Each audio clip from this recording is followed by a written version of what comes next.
ধারণা করা হয়েছিল লক্ষ্মীপুর থেকে মাহফুজ আলম আর কুমিল্লা থেকে আসিফ মাহমুদ সজীব ভুইয়া বিএনপির টিকিটে দাঁড়াবেন। মাহফুজ আলমের ভাই একরকমের ঘোষণাও দিয়ে দিয়েছিলেন। কিন্তু এখন মানে এত পানি গড়ানোর পর এই যে এই দুজনের পেছনে যেহেতু কোনো সমর্থন নাই, জনমানসে এদের প্রতি কোনো ভক্তি, শ্রদ্ধা, সম্মান, স্নেহ কিছু আর অবশিষ্ট নাই, আর এদের বিরুদ্ধে নানা রকম অপরাধ অপবাদের অভিযোগ, তো সেই অবস্থায় বিএনপি আসলে এনসিপির সঙ্গে যেমন জোটে যেতে রাজি হয় নাই, এবং সেই জোটে যেতে রাজি না হওয়ার ফলেই এদেরও বিএনপির টিকিটে নির্বাচন করার যে সম্ভাবনা সেটা ক্রমাগত কমেছে। বাংলাদেশের অন্তর্বর্তীকালীন সরকারে, ইউনূস সরকারে একটা বড় পরিবর্তন সূচিত হয়েছে বুধবারে। আসিফ মাহমুদ সজীব ভুইয়া এবং মাহফুজ আলম এই দুই ছাত্র উপদেষ্টার পদত্যাগের মাধ্যমে সরকারের পক্ষ থেকে বলা হচ্ছে তফসিল ঘোষণা হওয়া মাত্র এই দুই উপদেষ্টার পদত্যাগপত্র কার্যকর হবে। এর ফলে ইউনূস সরকারে ছাত্রদের আর কোনো প্রতিনিধিত্ব থাকছে না।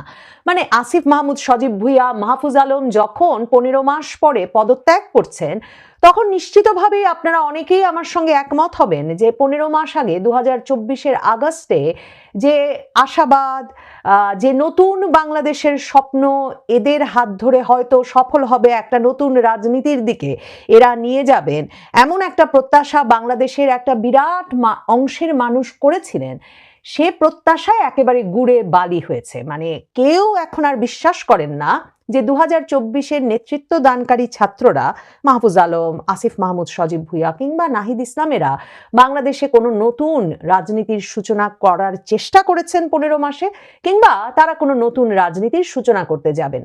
কাজেই এই উপদেষ্টাদের পদত্যাগ সেটা বাংলাদেশের রাজনীতির জন্য কি কারণে গুরুত্বপূর্ণ, এরপরেও সেক্ষেত্রে আমার বিশ্লেষণে প্রথম গুরুত্বের বিষয়টি হচ্ছে, মনোযোগে আনবার মতো বিষয়টি হচ্ছে এই যে ইউনূস সরকারের তাহলে আর বৈধতা থাকে কিনা। কারণ মনে রাখবেন 8ই আগস্ট যখন ইউনূস সরকার গঠিত হলো, তখন বলা হয়েছিল যে ছাত্রদের সঙ্গে আলাপের মাধ্যমে সেনাপ্রধান এই অন্তর্বর্তীকালীন সরকার গঠন করেছেন এবং ডক্টর মোহাম্মদ ইউনূস ছাত্রদের পছন্দ।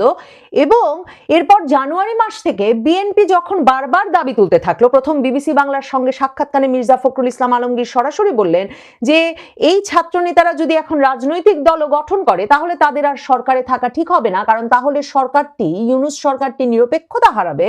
তখন যিনি তথ্য সম্প্রচার মন্ত্রী ছিলেন নাহিদ ইসলাম, তিনি বিবিসি বাংলাকে এর প্রতিক্রিয়ায় বলেছিলেন এবং বড় একটা ফেসবুক স্ট্যাটাসও দিয়েছিলেন যে 11 সরকারের সঙ্গে ইউনূস সরকারের সবচেয়ে বড় পার্থক্যটা হচ্ছে যে এখানে ছাত্র প্রতিনিধিরা আছেন, মানে অভ্যুত্থানের নেতৃত্ব দানকারী পক্ষ এই সরকারে আছে বলে এটা আসলে অভ্যুত্থান পরবর্তী সরকার, অভ্যুত্থানের সরকার।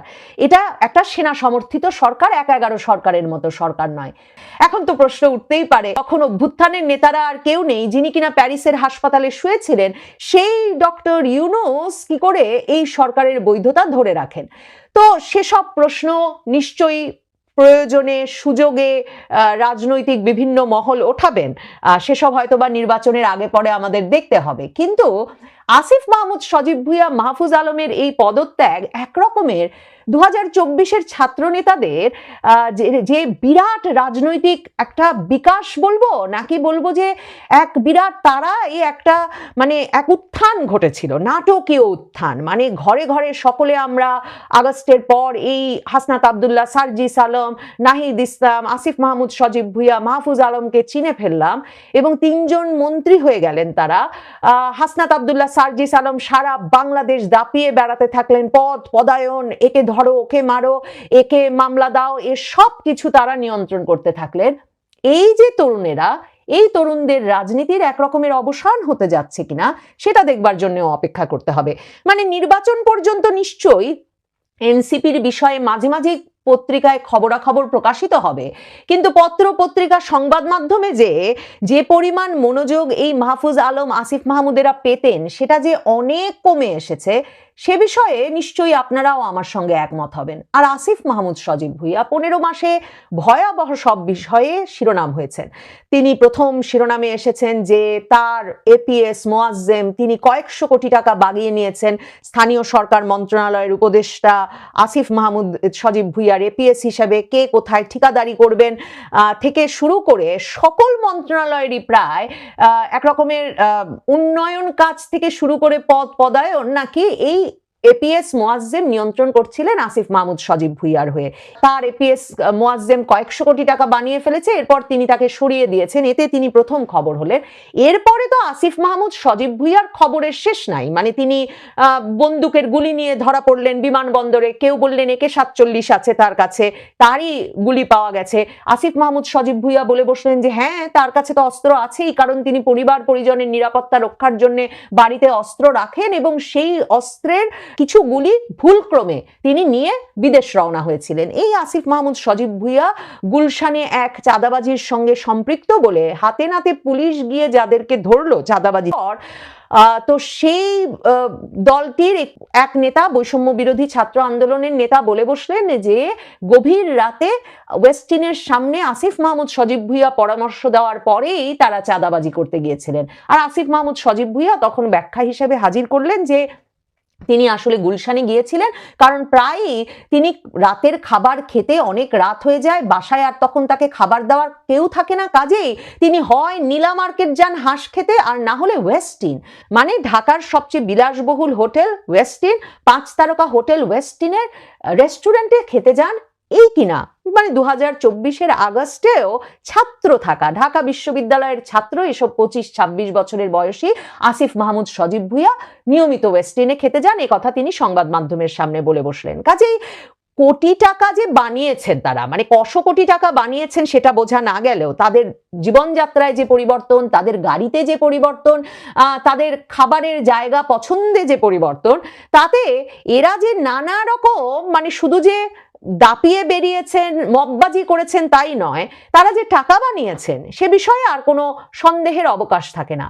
কাজেই এসব মিলিয়ে এই আসিফ মাহমুদ সজীব ভুঁইয়াদের প্রতি মানে তরুণ নেতা হিসেবে মানুষ যে ভালোবাসা, শ্রদ্ধা, সম্মান এবং সম্ভাবনা দেখে তাদের পাশে গিয়ে দাঁড়িয়েছিল, সেটা একরকমের নস্যাৎ করে দিয়ে আসিফ মাহমুদ সজীব ভুঁইয়ারা কিন্তু তাদের পদত্যাগ করছেন। মাহফুজ আলমের কথা ধরুন, ডক্টর ইউনুস 2024-এর সেপ্টেম্বরে ক্লিন্টন ফাউন্ডেশনে নিয়ে গিয়ে বন্ধু ক্লিন্টনের সামনে পরিচয় করিয়ে দিলেন যে এই নাকি 2024 আগস্টের আন্দোলনের মাস্টার মাইন্ড। মানে এটাতে তো অনেকেই খুব খেপে গেলেন তো বটেই, কারণ ডক্টর ইউনুস আসলে মাহফুজকে মাস্টার মাইন্ড বলতে গিয়ে আসল যে মাস্টার মাইন্ড ছিলেন এই নেতাদেরকে যারা তৈরি করেছিলেন, জামায়াতের নেতৃবৃন্দ, মূলত ছাত্র শিবিরের নেতৃবৃন্দ, সাবেক এবং বর্তমান নেতৃবৃন্দরা যারা ক্রমাগতভাবে তাদেরকে জনবল, কৌশল, এমনকি কে কখন কোন ভিডিও বার্তা দেবেন, কি কৌশলে আগাবেন, কোন দুদিন কর্মসূচি একটু ঠান্ডা থাকবে, কোন দুদিন কর্মসূচি বেশি থাকবে, এই সব কিছু বলে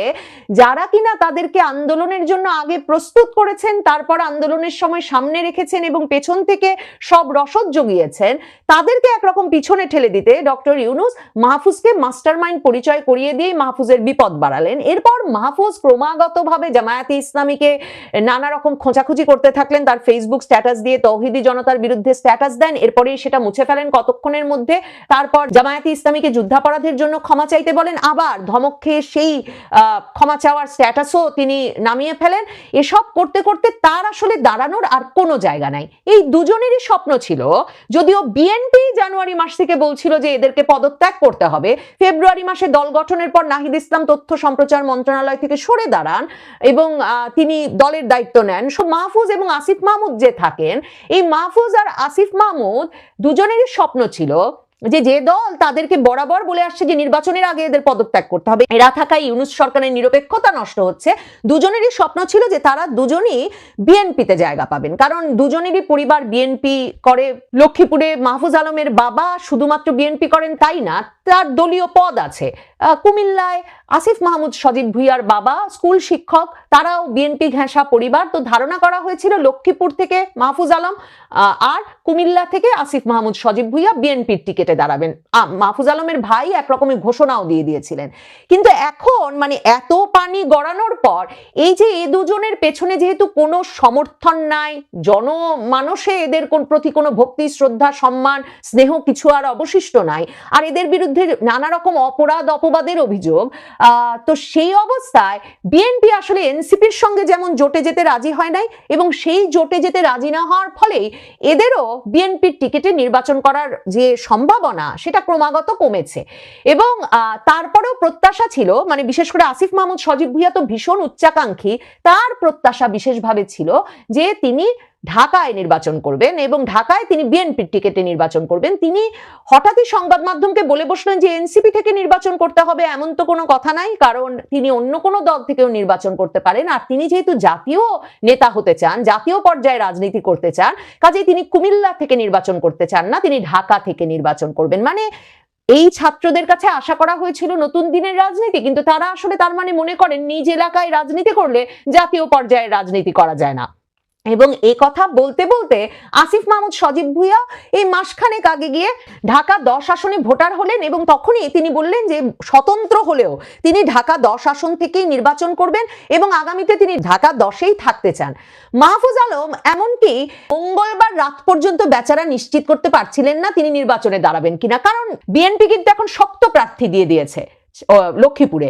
সেখানে তারা প্রার্থী দিয়েছে বিএনপি জোটের এলডিপি, অলি আহমেদের যে দল, সেখানের এক নেতা শাহাদাত হোসেন সেলিম, তাকে মনোনয়ন দিয়ে দিয়েছে। এলডিপির শাহাদাত হোসেন সেলিম দল ভেঙে বিএনপিতেই যোগ দিয়ে দিয়েছেন এই লক্ষ্মীপুরের আসনটি পাওয়ার জন্য।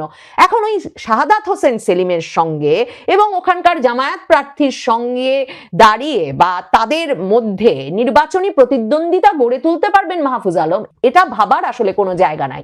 আসিফ মাহমুদ সজীব ভুইয়া এখন শোনা যাচ্ছে বিএনপিও পাচ্ছেন না, এনসিপিতেও যেহেতু যেতে পারছেন না, তিনি হয়তো গণ অধিকার পরিষদ, নুরুল হক নুরু, ভিপি নুরুর দল থেকে নির্বাচনে দাঁড়াবেন, কারণ তিনি নাকি কিছুতেই এনসিপিতে যেতে রাজি হচ্ছেন না, তিনি আরেকটু মানে গুরুত্বপূর্ণ কোনো দলে যেতে চান।